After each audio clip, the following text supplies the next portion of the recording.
Get uninterrupted, ad-free access to Word Notes and all of our public podcasts, plus much more with CyberWire Pro.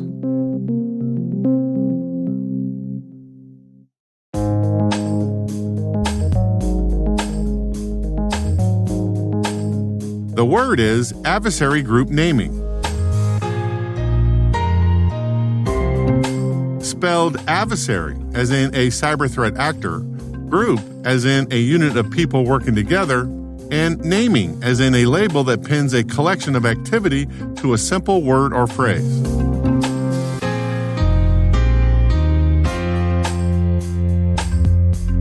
Definition: a cyber threat intelligence best practice of assigning arbitrary labels to collections of hacker activity across the intrusion kill chain.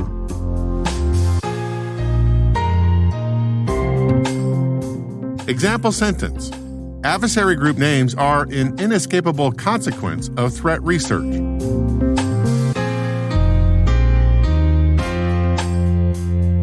Origin and context. 1998 was a banner year for adversary group naming, and the U.S. government gets credit for being first to adopt the practice.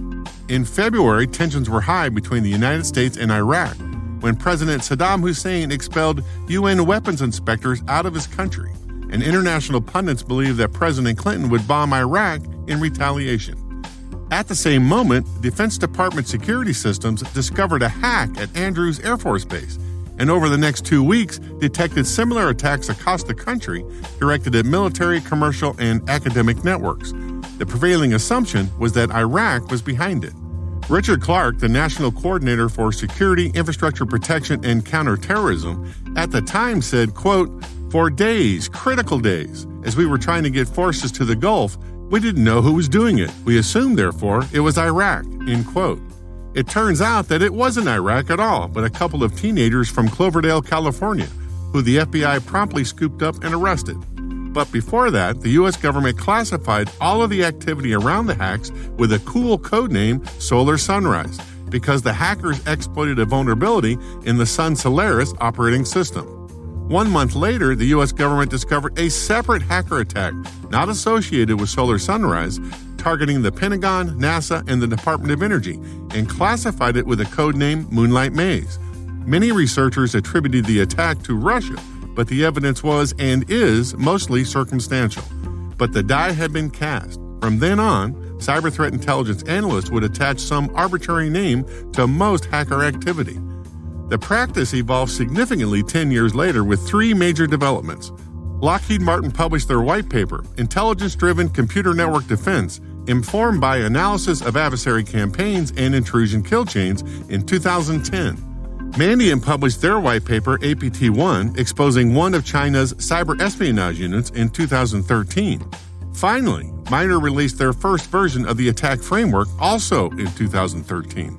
With these 3 milestones, adversary group naming evolved away from cool code names to labels associated with hacker attack sequences across the intrusion kill chain. In other words, intelligence analysts would observe an attack pattern in the wild, the hacker's sequence of steps, see it repeated on multiple victims, and give it a unique name as sort of a shorthand to discuss the issue. Instead of saying to a colleague, "Remember the attack with the Bumblebee malware and the Star Trek exploit kit that connected to the Tajikistan command and control server?" you would just say, "Remember the Wicked Panda attack sequence?" It's a lot easier. About the same time, security vendors started publishing intelligence reports on hacker activity as thought leadership marketing opportunities, and they all had their own naming schemes. Mandiant is famous for the APT number moniker, as in APT-1, APT-3, APT-5, etc. CrowdStrike associates animals with hacker activity. Bears for Russia, kittens for Iran, buffaloes for Vietnam, spiders for crime, and jackals for hacktivism. Microsoft uses elements from the periodic table. Needless to say, this just led to massive confusion. Unless you were paying very close attention, the average security professional wouldn't know that the Lazarus Group, APT-37, Hidden Cobra, and about 19 other colorful names all refer to the same adversary group activity. Adding more confusion to the mix is a typical pattern for many security vendor threat intelligence teams. When the vendor established a name for an adversary group that they had witnessed repeating their attack sequence on multiple victims, which they have high confidence in since their products collect that intelligence from their customer networks, some then take the next step of associating that activity with a nation-state like China, Russia, or Iran, which at best is mostly circumstantial and induced from what other vendors have attributed with their circumstantial evidence. I'm just saying, take nation-state attribution from security vendors with a grain of salt. And for most practitioners, it's not necessary anyway. All you need is the attack sequence from a known adversary group. With that information, you can develop prevention and detection controls for that sequence at every phase of the intrusion kill chain. It doesn't matter that Deep Panda is from China or that Charming Kitten is from Iran. Just block them and let the governments of the world with their vast capabilities of intelligence collection worry about nation-state attribution. One last thing. If you're in the business of naming adversary groups, take these two pieces of advice. Don't name the group after the tools they use in their attack. It just causes confusion. In other words, don't name the adversary group the Bumblebee group because they use the Bumblebee malware in the attack sequence. You will just muddy the waters for anybody reading your report later. And choose easy-to-read and easy-to-spell names. For example, instead of the WinNTI umbrella group, use instead Wicked Panda. It just makes everything more understandable.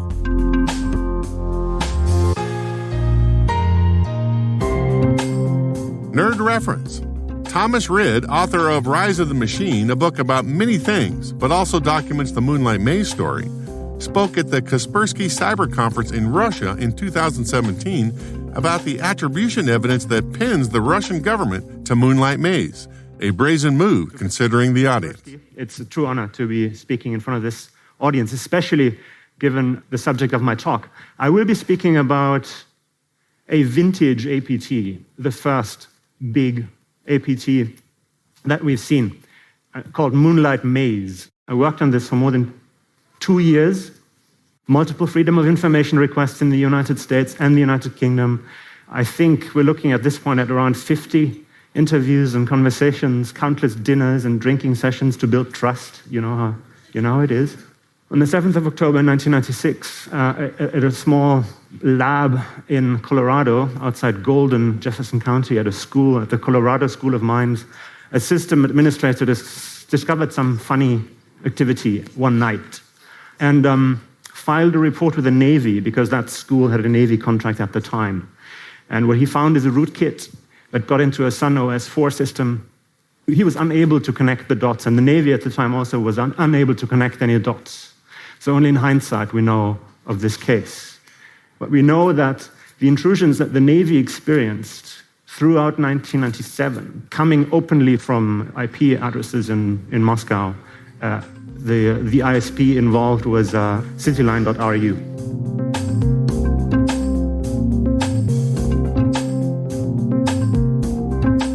Word Notes is written by Nyla Genoe, executive produced by Peter Kilpie, and edited by John Petrick and me, Rick Howard. The mix, sound design, and original music have all been crafted by the ridiculously talented Elliot Peltzman. Thanks for listening.